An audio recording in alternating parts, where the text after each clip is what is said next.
Welcome to MGoRadio 10.9. We preview the Oregon Ducks. Eight. I think it's 8, isn't it? 8? How many games have we played? Yeah, we don't do these on the bye week, so I get messed up because it's like podcast versus it's a tradition at this point. Right. 10.8, we preview the Oregon Ducks this week, the number one team in America. They have had close games against Boise State and Ohio State, although the latter was sort of fueled by some issues on special teams that don't seem particularly likely to recur. Dylan Gabriel, flashy offense, flashy uniforms, flashy everything. Speaking of flashy, we don't want to thank Underground Printing. Rishi and Ryan have supported us since the first child's first sports tier. Gear up at UGPMichiganApparel.com or check out our selection on MGoBlogsware.com, which has a shirt that says, "That's okay, I have football," which is now crossed out, basketball. We'd also like to thank our associate sponsors, Peak Wealth Management, Realtor and Lender Matt Demers, Human Element, Ann Arbor Elder Law, Royal Oath Insurance Group, Michigan Law Grad, Venue by 4M, Winewood Organics, Sharon's Heating and Air Conditioning, Champion Circle, the Autograph Fandom Rewarded app, Signal Wire, where we are recording this and introducing Community Pest Solutions. So, Alex, give us the bad news first about the Oregon offense. Well, they're pretty darn good. They come in ranked second in SP+. They had a really impressive performance against Ohio State, who I think are number 1 or number 2 in SP+ defense, really talented unit.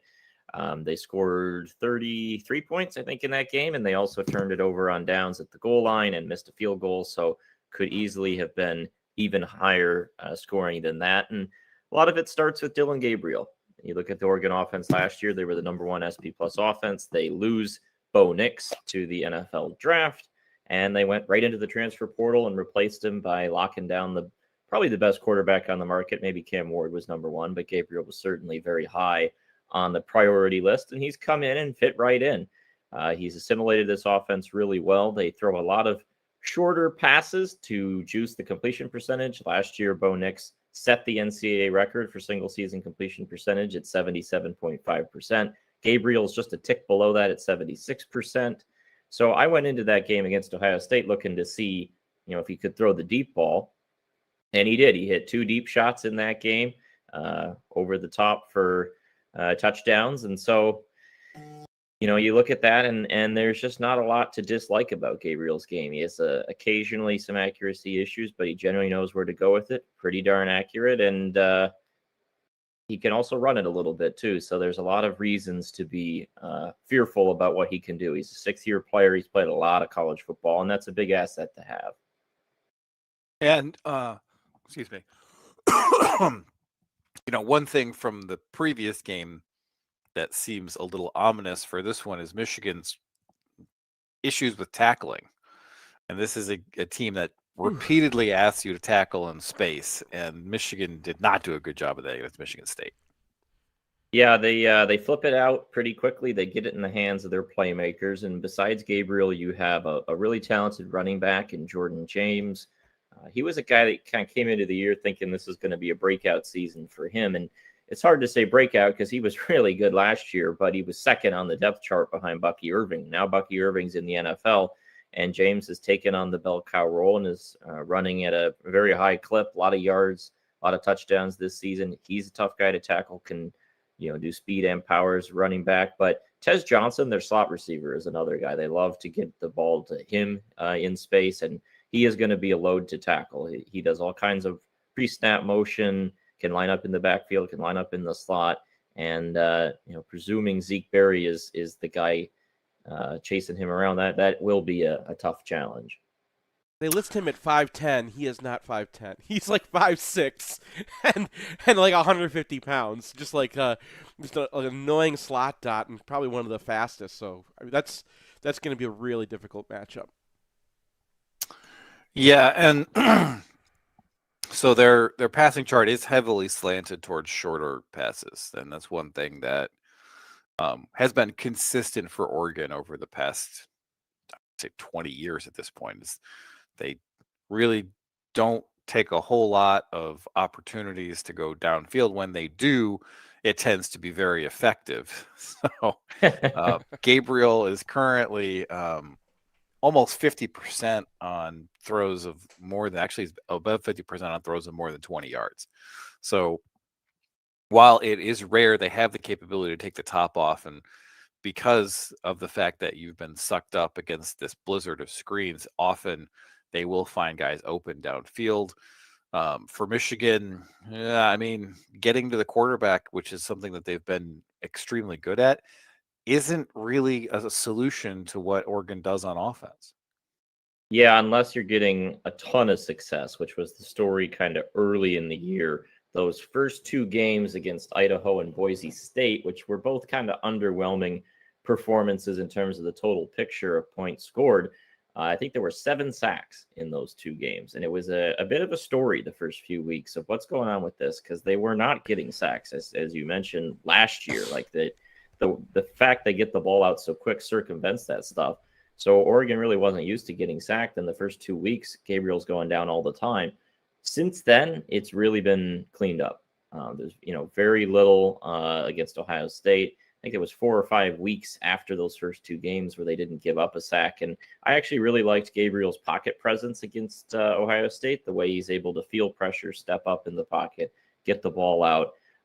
It's Michigan's best hope is to win in the trenches and get some sacks, but it's not going to be easy, just the way this offense is set up and the way you have a veteran quarterback who really knows what to do in those situations. Well, I think they've shifted a little bit to give. I mean, they were spreading it out and like throwing to the running back and throwing to the tight end. Their tight end, Ferguson's been out, so that's one of the reasons. But I think they've just been giving them a little bit more help. The guard situation was like the one possible weakness, right? Because Matthew Bedford was the IU transfer. He was a pretty good offensive lineman for IU. He's like injured all year. And the other guy is Nishad Strother, who was the guy they picked up from ECU. I remember watching him when I was scouting ECU for last year. He was, they picked him up last year, but they didn't win a job. And like both of them were kind of, so now they got Marcus Harper in there, they got Nishad Strother in there. Both guys are dudes they kind of don't want. They're not the guys they wanted to be starting, right? And I think that what they did is they keep the running back in a little bit more to help. They use the tight end a little bit more, and they run a little bit more play action to try to give you just Dylan Gabriel. You give him time back there, he'll cut you up. And that was the Iowa State game. They went max pro and just threw the ball long. Well, and that was a departure for them. So one of the things that they did for a big game was to break those tendencies and to actually go after Ohio State deep. I'm not sure if Michigan warrants the same treatment at this point in the season. So, I mean, one thing that does pop out is they have thrown about 9 balls a game behind the line of scrimmage, and those are averaging 7.3 yards an attempt. So that screen game has been extremely effective. It's a they're a heavily pass-focused offense, but they screen so much that, in terms of what their second downs look like, it's much more balanced than you would expect a team that throws it as much as they do. And one thing that they do have is they have a pair of tackles. While they're not, amazing top talents in terms of like this guy's going to be a first-round pick in next year's NFL draft.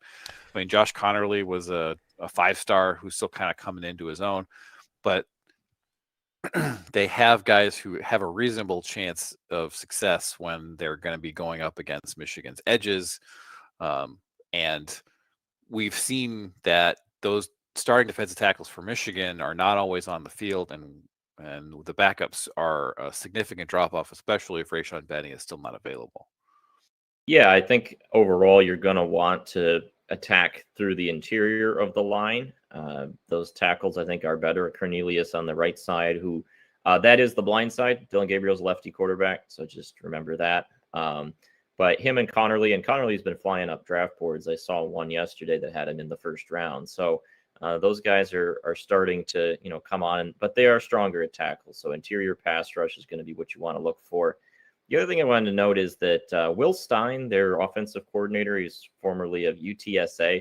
They do a lot of cool stuff, like a lot of convoluted formations, and some of their screens are well disguised. And I mean, they ran one play against Ohio State where they come up to the line, all of a sudden line splits out.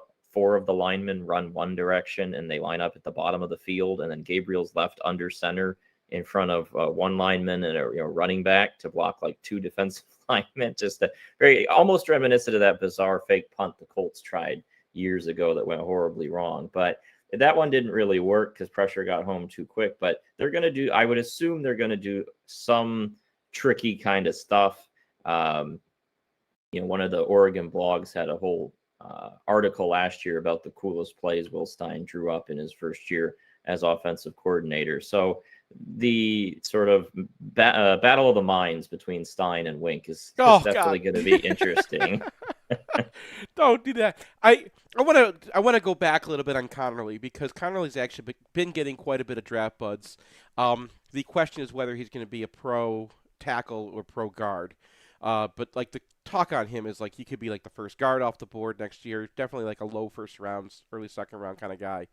And the reason is the same reason that Michigan like made him a top prospect when he was a recruit, is that he is just a monster run blocker. So this is going to be that's going to be probably the most interesting matchup from a draft perspective, is what happens between Michigan's defensive ends and Connerly, because they're all going to the draft next year. But like if they have been using that as kind of like the one thing they can go to is they can run behind Connerly. And if Michigan can take that away, then maybe get them in some long downs or something like that, and those screens, I'm trying to come up with something here, but like that's one thing that Michigan has that I don't think that even Ohio State hasn't been getting the play at end that Michigan has. So that's just one thing that Michigan probably do better. The tackles, you want Mason Graham and Kenneth Grant to go and win this game for you, but as Brian mentioned, they love to screen, and that's to get people, that's to take pressure off those guards as well. So like they are built basically because out of necessity, like just to hide. Every team's hiding their own problems, right? They're already hiding their interior line, and so they're built out of necessity to get around Michigan's greatest strength. All right, we're going to take a break, come back, talk about the Oregon defense. Since 2001, Underground Printing has been the Ann Arbor original. Starting from a West Quad dorm room and growing into the go-to source for custom apparel and Michigan gear. Whether you're gearing up for game day or creating custom design for your team or business, Underground Printing has you covered. With 3 convenient stores right on campus, getting your hands on high-quality Wolverine gear has never been easier. Visit Underground Printing today, in-store or online at shop.undergroundshirts.com, where Michigan pride meets top-notch service. It's Nick Hopwood, CFP and founder of Peak Wealth Management. If you find yourself wondering if you're on the right track for retirement, reach out to us at peakwm.com/mgoblog for a second opinion. I've been sponsoring these guys for years. People keep telling me that my voice is pretty boring and you've been fast forwarding through my ads. Well, yeah, I'm the guy you trust for your retirement planning and investing. It's not like I'm Gus Johnson or anything. And I really like spreadsheets, okay? It's not like I just sit here and look at your finances and be like, Donovan Edwards, the pistol back. McCarthy to throw it. McCarthy looking, throws deep, got a wide open receiver. Cornelius Johnson sprinting, touchdown Michigan. 75 yards. They said the kid couldn't throw a deep ball. I'm going to play a bunch of clips like this all year, so now you can stop fast forwarding through my ads, okay? In southeastern Michigan, the yearly cost for a nursing home averages approximately $100,000. It doesn't have to, though. Reed McCarthy founded Ann Arbor Elder Law after handling a tricky situation for his own family. Years of experience later, his boutique firm works with clients across southeast Michigan, dealing with Medicaid planning, long-term care, and tax, disability, and family law, not to mention family dynamics. If you have a family member who may need that level of care, or if you're ready to start your own estate plan, Reed can give you a plan for the future. Visit AnnArborElderLaw.com or call 734-945-9693. That's 734-945-9693. I can't believe I'm doing this. If you find yourself in the penalty box, you want a Michigan man arguing your case, call criminal law attorney and former prosecutor Jonathan Paul tonight. It's 248-924-9458. Or visit his old website at michiganlograd.com.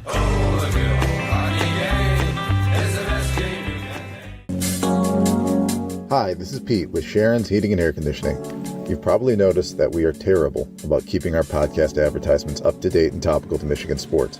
Probably because we're so busy doing preventative maintenance for all of our many happy customers. We know no one is excited to call their HVAC contractor, and to make that a rare occurrence, you should regularly maintenance your system. Call us or text us to find out more about the benefits of our preventative maintenance plans, including savings on service calls and priority scheduling. Whatever the season, we want you to be comfortable for that next glorious Michigan victory. I'm not sorry for your loss, even if you want me to.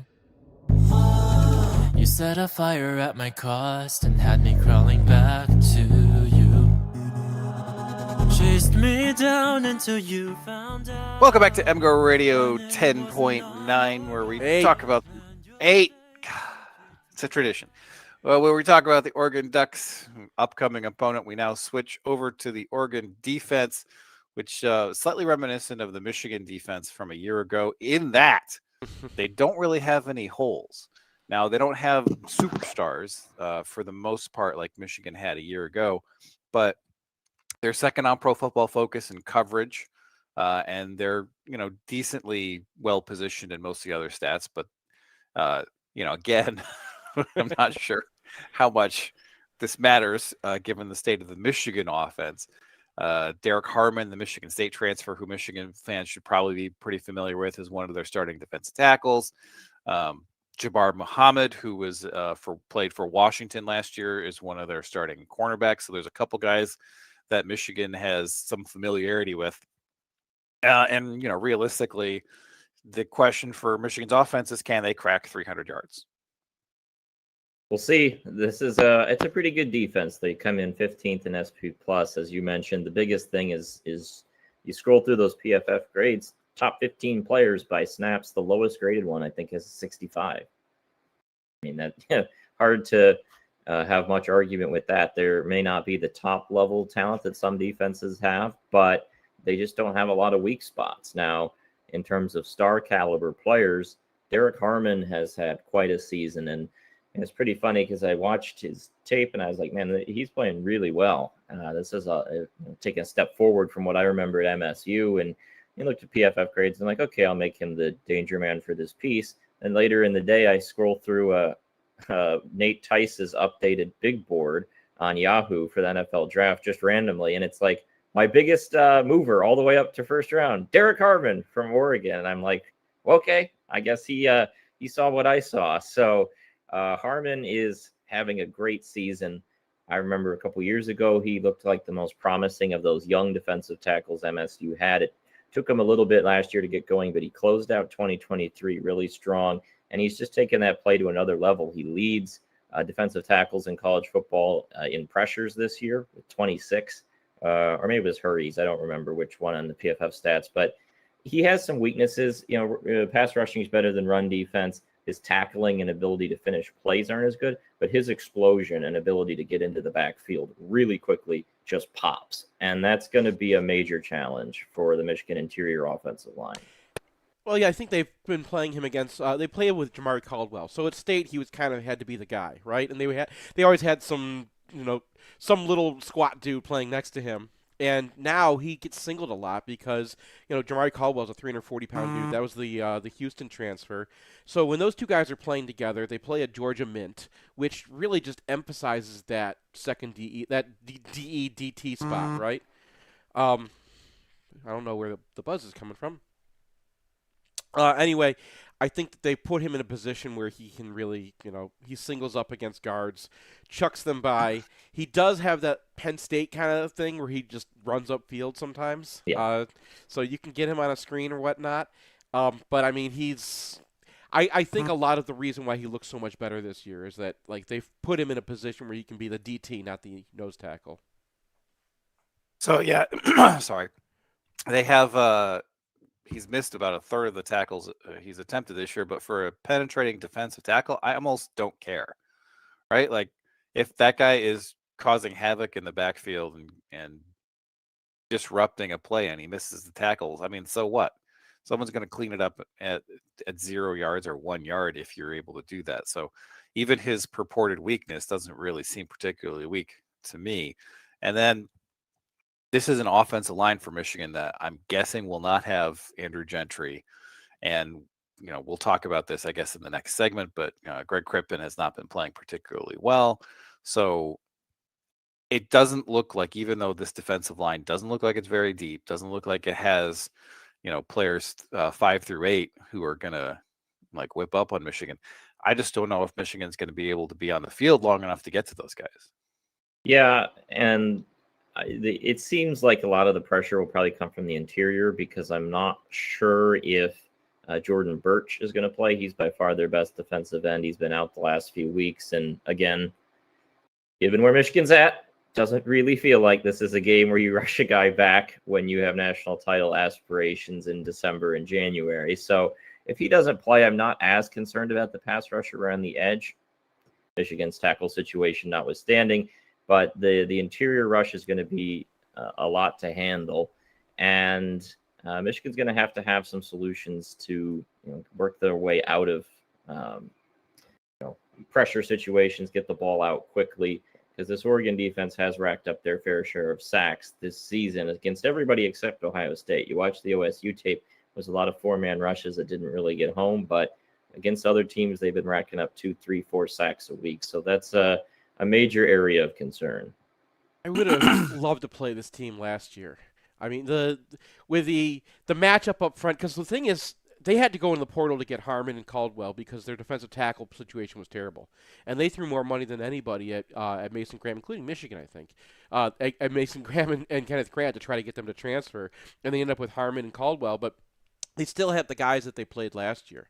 So I'm saying it's going to happen, but like if you can stay on the field a little bit, if you can wear those guys down a bit, if you can, come up with something, trap Harmon or something like that, and get a couple first downs, and they have to go to the backup tackles, they are a little bit weak in the second. It's not like we can put a whole bunch of offensive tackles out again this year, but last year we could have, right? Like you could have Penn Stated these guys. And the thing they're best at is coverage. Now, the defense, you're going to recognize this from when we played Georgia. If you haven't memory hold that game successfully, because Everybody has. this is the defensive coordinator when we played them, but you remember, one of the things they just had a ridiculous amount of talent on that team. The Nakobe Dean of this team is Jeffrey Bassa, and he is not Nakobe Dean. But, like, they got the speed part down, right? That's the most important part of these linebackers.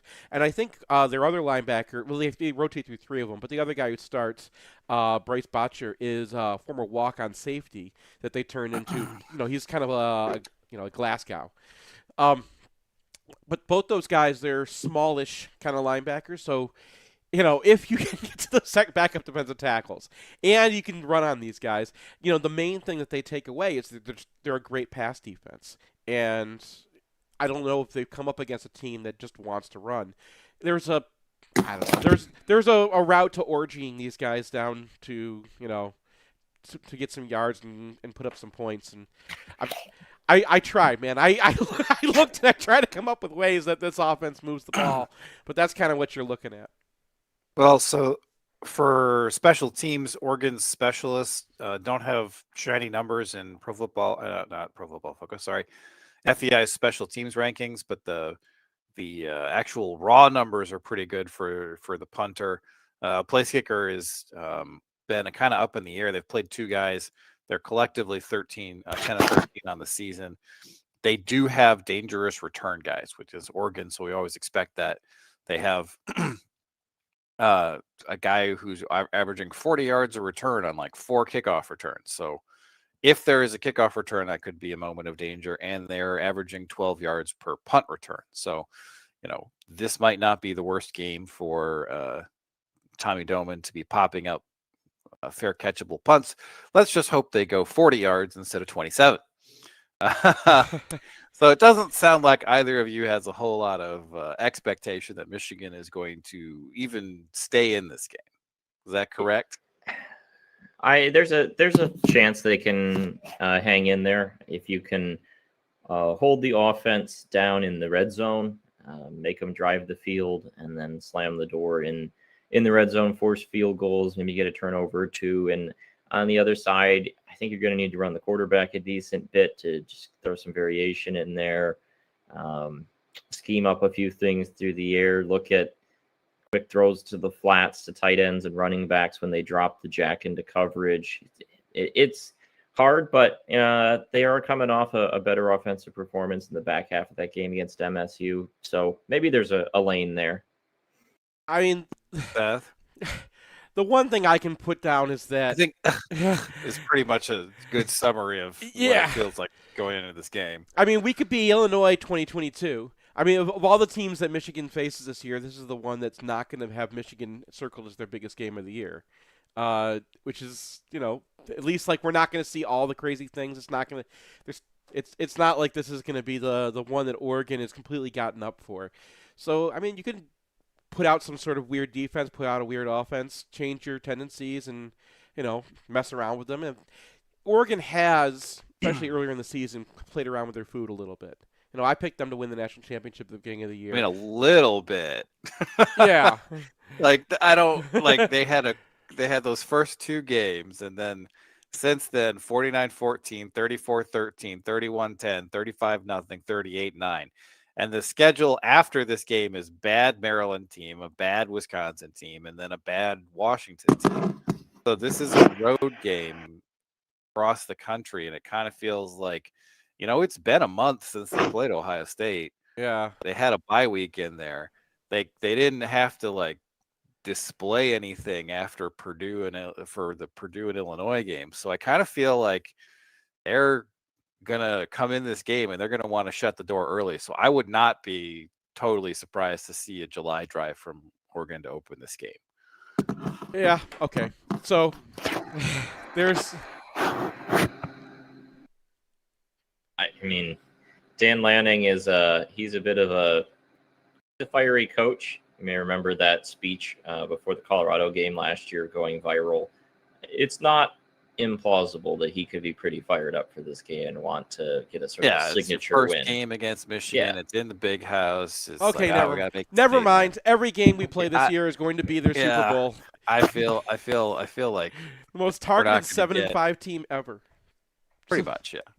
They'll fill Autzen and rush the field after they beat us in a game with a 2-score spread.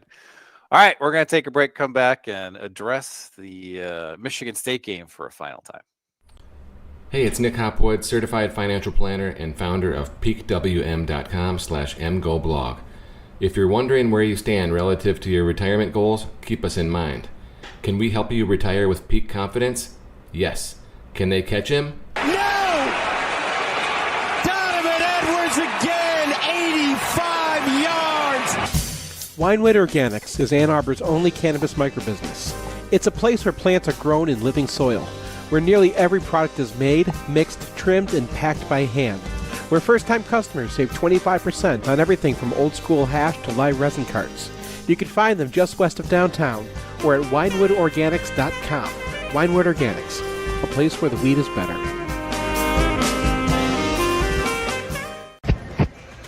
Jake Butt here, guys, live down from the National Championship Convention Center down in Houston, and we got some big-time news for you guys, Michigan faithful. We need your help to keep our team. Last year, Champion Circle launched the One More Year Fund to support key players coming back, like Blake Corum, Trevor Keegan, and Zach Sinner, who elected to return to Michigan for one more year. Now we're launching the Those Who Stay NIL campaign. Our rivals are coming after many of our key players, trying to induce them to leave Michigan. It's time for the Michigan family to show our players how much we appreciate them and want them back in the maize and blue. To keep the momentum going, head over to thosewhostayUofM.com. Again, that is thosewhostayUofM.com. uofm.com to support. Go Blue.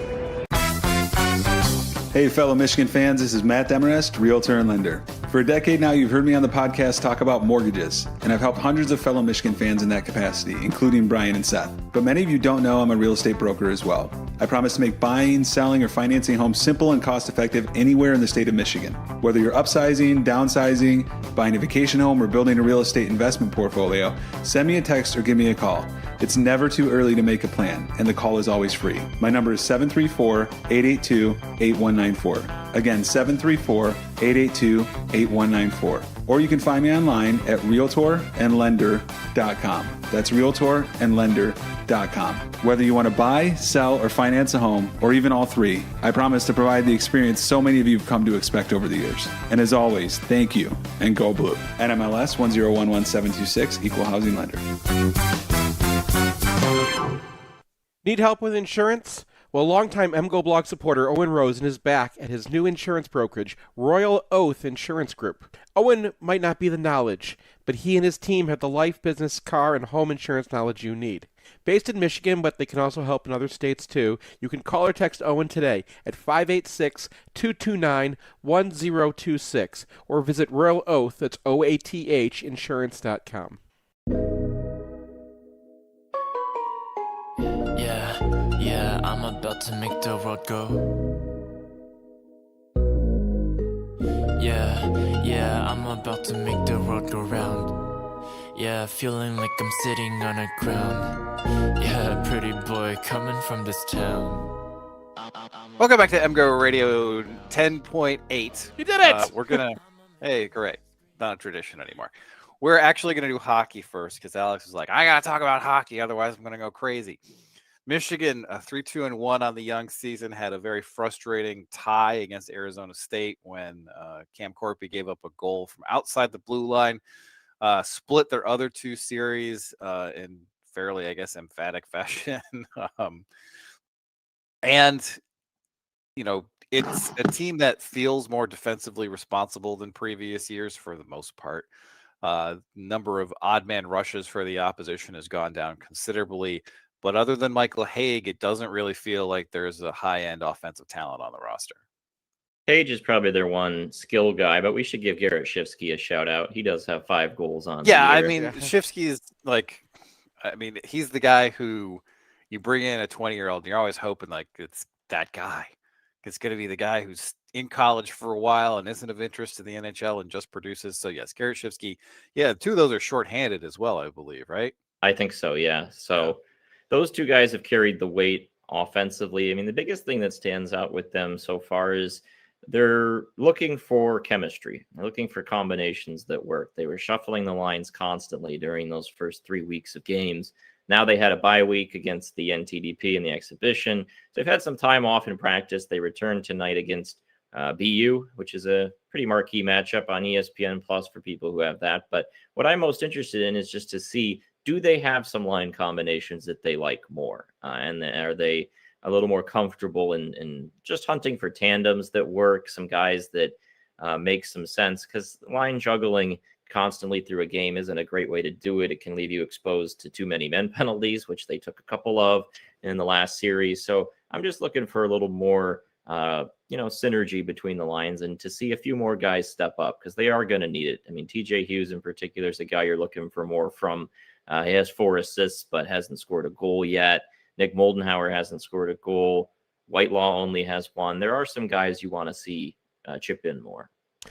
It did feel like at points, particularly against St. Cloud on Saturday, that they had generated a ton of opportunities and then they were just unable to finish them for whatever reason, puck luck, or they're not as precise. They don't have the kind of guys who are going to finish plays this year. But I mean, I think going into the season, I was like, this feels like a bubble team. And after 3 series and an exhibition against the national team, I kind of feel the same way. Has your opinion of the trajectory of the season changed at all? Not necessarily. I think this is a team that should get more offense as the year goes along, but I think we shouldn't discount the defensive effort. I think so far they've looked really solid in that end. I mean, think about the penalty kill. which last year was a major issue for a lot of the season, has been an issue that has haunted Michigan over the years with the high skill, high offense teams. The penalty kill has been really solid this year, right from the get-go. They're really aggressive. They attack in that end. They've created shorthanded opportunities. Keenan Draper's looked really good on that unit, in addition to Shifsky playing well there. And, goaltending's been pretty solid so far. Team save percentage, .914. Both goalies chipping in. Both goalies have had some games where they're not as strong, but on the whole, they've gotten pretty solid contributions from those two guys. They've rolled with a pure tandem so far, and it's, had some success for them. And so it's a little bit different of a team than we're used to, but as a whole, they are out shooting the opposition. They should be 4-2 with a very fluky tie in there. It's not the end of the world. They're going to need some more offense to come along. But I think in terms of the way they're organized, they're structured, it feels repeatable. They just need to start shooting it in the net more at some point. You know who they could use? Yeah. Is Rucker McGroarty, Pittsburgh. Well, there's all that talk from the offseason is like, oh, they're going to get everybody back. Like, no, never believe that. Never, ever believe it. It does feel like I've watched them play and I've thought that their offensive zone structure, I think to myself, wow, these guys are playing very crisply.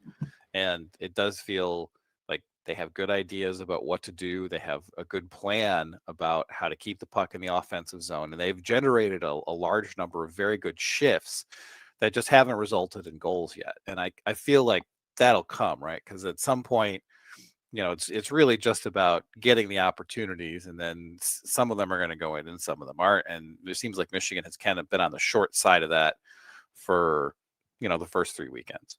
Yeah, they have a team shooting percentage of 9%. The teams that we've had in the past, usually you're looking 12, 13%. Probably not going to be that high this year, just your personnel, but definitely I think you can get up to 10, 11, and that'll help you over the finish line. It does feel like, honestly, to this point, it's been probably Brandon Nerato's best coach team so far. He's leaned on explosive NHL talent quite a bit, but this team so far just looks well coached. They look well structured. They know what to do. And this is the point in his tenure, year 3. You've had now the full staff in place for 2 years, and this is where you want to start to see that organization come through. And it's promising that it has so far. So I think there were good signs in October, and now this weekend will be pretty interesting going into Boston and playing a team with some really high-level players like Tom Willander, like Cole Eiserman, a couple first-round picks on this BU team, and on the road. This will be an interesting matchup. It'll be an interesting test of this team. Yeah, I feel like I'm just going to be looking at this BU team and being like, all right, I got to wait a year before this starts happening again. Because this is the season where that, interregnum where Michigan didn't know if they were going to keep Mel Pearson or what they were going to do, really bit into the recruiting class. So this is probably going to be the nadir for talent at Michigan for the foreseeable future, because Nerato is recruiting like a madman. And so it is an interesting season from that perspective, because you're like, well, what are they going to do? How are they going to look when they're relying on some older guys, some transfers? And, so far, I think they've mostly been doing what they need to do. They're not as freewheeling as they have been in the past, because that's not a situation where you're going to get paid off as much. And they've really, seemed to be more responsible. And whether that's a long-term trend or not, because the team is going to get younger and more talented going forward, we'll see. But I think it is encouraging that they do seem to be resembling the team they need to be, despite the fact that that's not kind of the overall vibe of Michigan hockey. Well, I don't want to overreact to the 2 weekends, right? But it was like the second St. Cloud State game looks like the same. They played the same game. Like Friday night game and Saturday night game are the same game, except for one time the puck's not going in. But I almost felt like the first one was as much a fluke as the second one. That they're not a great shooting team, right? You got guys like Jackson Hallam who can move that guy can move, but when he gets towards the net, and Draper is a Draper, right? The hands of stone. There's you don't have a lot of guys who are just going to score, and this is why I made the Rucker McGroarty joke, but I'm serious about it. They need a scorer on this team, and other than Haig, I know you mentioned Shifsky, but who's gonna when the puck goes on someone's net, who do you think oh, that's going in? Well, I think William Whitelaw is one guy that they can get more from, and they need to get more from. He's had some issues with the penalties. He got scratched as a result of that. taking too many offensive zone penalties, but the guy can really shoot the puck. They just got to get it to him more and give him opportunities. That's one guy you're definitely going to look forward to more. This team, it really kind of reminds me a little bit of the 2019-2020 team, which I think was maybe Mel's best coaching effort. The team right before the mega class came in, they were right on the tournament bubble. They were going to play Ohio State in the Big Ten tournament semifinals before COVID hit. If they won that game, they were going to jump into the tournament picture and make it. They were more of a defensive team. They leaned on Straussman, who obviously was really good, but they had a lot of grimy wins. They were grinding it out in the second half of that year. They were starting to really get momentum going right before the pandemic canceled the season. But that sort of same vibe. It's a little bit different, but if you have a good coaching staff, then you can make it work. And I think we've seen the structure of that. They're just going to need to get more results here in the coming weeks. All right. Thank you, Alex. We're going to take a break, come back, and spend our time reflecting on the Michigan State game. It's the time of year where cracks in your defense get exposed. Good thing the fix is a phone call away. Community Pest Solutions is a lockdown defender for homes and businesses. If you're hearing noises in your walls or attic or dealing with bug problems, it's time to call Community. To schedule an inspection, just Google Community Pest Solutions or hit up their website at pestfreemi.com.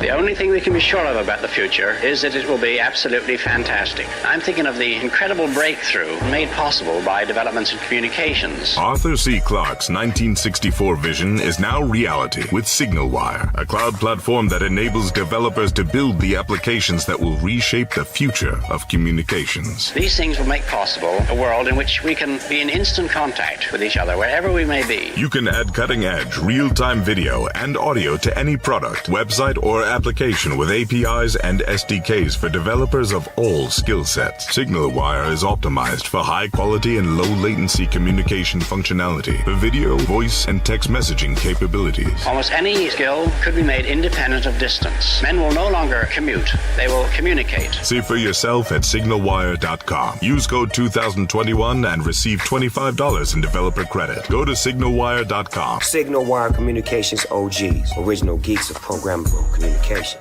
Maize and Blue Nation, it's Tom Brady. I founded Autograph with one mission in mind: change the fan experience for the better. That's why I'm excited to announce the official launch of the Autograph app, the app that gives die-hard Wolverine fans like you a one-stop shop for your Michigan fandom. Autograph has all the best Michigan content in one place and rewards you for all the things you're already doing as a fan, like listening to this podcast. It's time to feed your fandom with the Autograph app. Let's go and go blue. E-commerce is changing faster than ever. How are you going to make sure your business keeps up? Staying on top of AI, personalized shopping, voice search, and cross-device tracking is hard for anyone, especially when your head's down on your 2024 goals. Human Element is here as an extension of your team with the skills to build premium web experiences for B2B and B2C businesses. Working with Human Element has been a fantastic and productive experience. Their thoughtful strategy led to numerous KPI improvements, and our lead generation and community engagement have skyrocketed. Our clients trust us to use the tech stack that prioritizes business goals, no matter if that's Adobe Commerce, Shopify Plus, BigCommerce, another platform, or a custom system that suits your unique industry and customers. Our integrated approach puts marketers, developers, project managers, and strategic analysts together to find novel solutions that match your goals. Visit human-element.com/partner to talk to the team about how to prepare your online store for the future while growing revenue in the now. human-element.com/partner. Falling, and the world can see it. Nothing else but losing all control. Tell me, this dream that I keep seeing gives me a chance, but my alarm goes off. I'm already up, 'cause I've been having trouble sleeping. That's what I keep saying. My closet doors are bolted shut. The demons keep on slaying. Every night's a nightmare. Looks like I haven't been praying. Welcome to MGoRadio 10.8. Thank you to Mark Shu for the music this week. We take one last little peek back at the Michigan State game.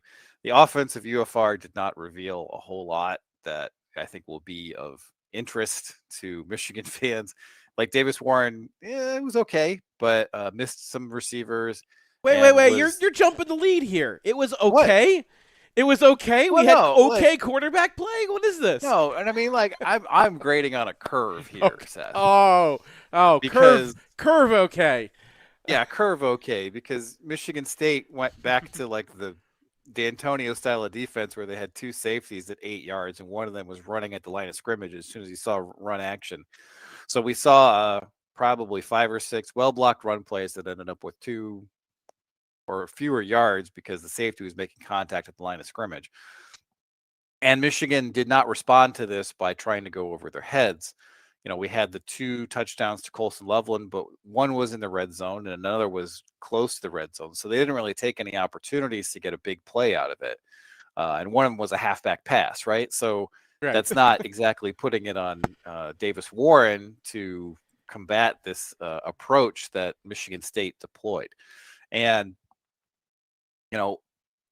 that gives me pause, right? Because you have this quarterback and they're being this aggressive, and we all know what happens when D'Antonio brings out the D'Antonio defense in 2024 is that someone runs down the slot and completely obliterates it, and Michigan didn't try that once. So I'm still concerned about the lack of faith they had in Warren. And maybe that's justified, and maybe that's the correct move. I'm not saying it wasn't the correct move. Michigan did win this game, but it didn't speak to the idea that Davis Warren is going to win this Oregon game.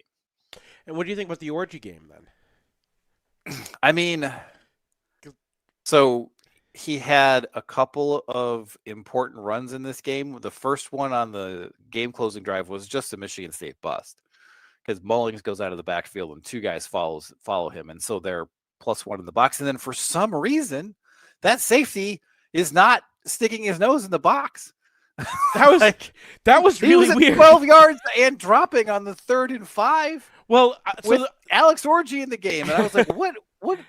Of all the snaps, not to do the thing that you've been doing all game, that's the one. That's it. My theory on that was it was projection that Michigan State loves to just nail Michigan at the end of these games. They're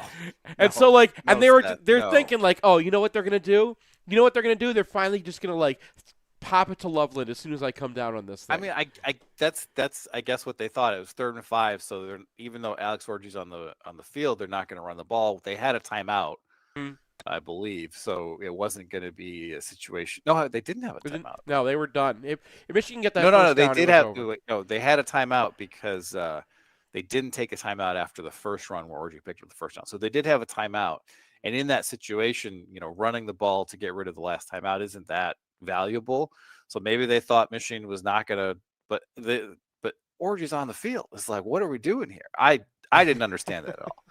And then the chunk run earlier in the game, you had that Mullings motion, and that play side safety had to respect that because it was 3-on-3 out there, so he couldn't insert into the box immediately.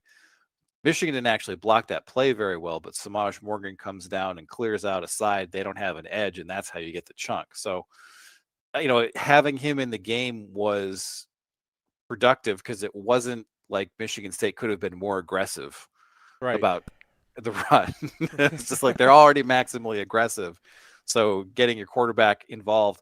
But something that leapt out to me is he's in the game, and even when he's not carrying the ball, those aren't reads. They're blocking everyone across the line. So the 1st and 2nd downs on the 4-minute drill after he picks up the first down, those are just straight up runs. Yeah, with straight up split zone. Yeah, straight up. And I'm just like, well, what are we doing here? And so I'm not. It is what it is at this point, right? Yeah. This coaching staff doesn't really believe in RPOs, doesn't really believe in zone reads, and doesn't want to incorporate them in their game plan. Now, it would be nice if there were more things where I was like, okay, well, they're making progress in this department, so I feel like they don't necessarily need that. Kind of yes and no. I mean, Michigan did get up to 0 in the RPS in this game, which I was not expecting because I was like, okay, this is an RPS -2, because the safety is there at the line of scrimmage and you have no plan to block him. But they managed to get enough stuff so that they they got to 0, and I was like, oh, well, that's interesting. Well, it was 15-15, which is an active day in the RPS field. And I guess you can expect that in a rivalry, but... Yeah, I mean, like, for me, that's not that uncommon. Like, I sometimes, like, if you get up to 20, then I'm like, oh, wow, that's a real RPS day. But it didn't feel like crazy to me, especially because so much of it was just like, okay, they're inserting the safety. But how many plays? There's only like 56 snaps you're grading there. Actually, that is a good point. Yeah. I did not take that rate into account. So, yeah, that is a good point. What did you see on the other side of the ball? Well, a lot of RPS, Brian.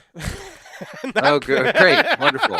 Not the good kind, and not the good kind. This was not even okay on the curve. Wink Martindale cannot get himself off the field on 3rd and long, and it is, it's really frustrating because it's just like there's no way to defend this. And we had some talks on WT. You mean Wink Martindale, not 3rd and long, right? Because. Oh, yes, it's impossible to defend 3rd and long, Brian, and that's why 31% of the time is 3rd and 8 or plus. Michigan's giving up the first down. 31%. And it is interesting that, like, I'm charting these games, and I'm charting the opposition defense, and what the opposition defense is doing is they have a couple things that they basically stick to. And it just feels like college coordinator versus NFL coordinator. Yeah, I mean... I think it's weird. It's like the Fry meme where Wink is, hey, there's no possible way that he's giving me this big gap. And actually, on the first big run, Derek Moore screwed up. He was supposed to be on the inside of his tight end instead of on the outside because they're blitzing from that side. Even so, there's no way for him to get there because he has to cross a guy who's trying to kick him out. So he's still going to at least get touched. And there's nobody on the inside because they have the defensive tackle all the way on the other side playing defensive end, and they're dropping the linebackers. And then it happens twice more. And it's just like, dude, I mean, we threw this out after Texas because it wasn't working, and you bring it back, and it's not like there's any new piece to it. It's not like, oh, surprise, we're doing it differently. No, it's just the same thing, and it's too easy to tell what he's doing. Same thing when he's dropping guys back. It's like, oh, here comes Michigan playing doubles coverage. And that's like, yeah, a lot of teams play doubles on 3rd and long. But if you are showing it and then you run it, in college they're just going to hit it, right? It's not like there's a 4th dimensional play there. So it's really hard to kind of, everyone else grades fine. There's the tackling issue with Makari Page that, again, not going to surprise anybody that Makari Page had some tackling issues. What I found interesting is that when I was grading those, he's in the right spot and affects the play a lot of times. So we got a couple, because Wink was calling the same dumb play, we got to see Zeke Berry doing the same thing as Makari Page in the same situation. And Berry's not even close to the play. Doesn't even affect it. He's just out there. And Makari Page will read the play, get out to where he needs to be, and then miss the block. But when he does that, it's productive, right? Like the guy has to get around him. He has to, stiff arm to the ground. It's not good. He still gets but a lot of times he got a -1, which was going to be a +2 if he makes the tackle. And I think that at least is a rational decision by the coaches that Makari Page knows what he's doing out there. He knows where to go. And as opposed to Zeke Berry, who, you have to kind of give him a little more simple situation there. Makari Page, you can put him in the nickel, you can bring him down on the edge, and he's going to make the right read and get to the right spot. And as long as he makes the tackle, you're not expecting him to miss 6 out of 9 tackles in those situations. If he misses 2 out of 9, you've got a very productive player, and you're getting more out of him than you would have gotten out of Zeke Berry if you're using him in that same role. So I think that that's a conscious decision by the coaches to use Makari Page as a run defender. And he's just not a good tackler, but at least he's got the getting there part. So maybe if they could just get him back to being make 75% of your tackles. I'm not asking too much. He'll be an effective player. Yeah. All right. Well, it kind of sounds like, they're not as effective as they could be if they were simpler, but there's just holes, and they're not. They don't have the depth they had last year, and they do have some issues. So yeah, but Amir Hall is the one. If they have Will Johnson back, they can play differently. But he's like the one, other than Zeke Berry, like the hole back there.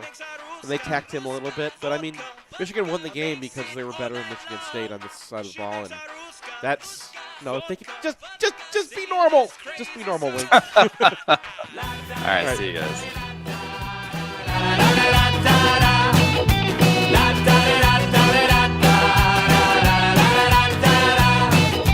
Boris is a mayor and a land surveyor with plans of his own. He hates a Ruska, he hates a vodka bandit from his home. He hates a Ruska, vodka. He never drank a single drop.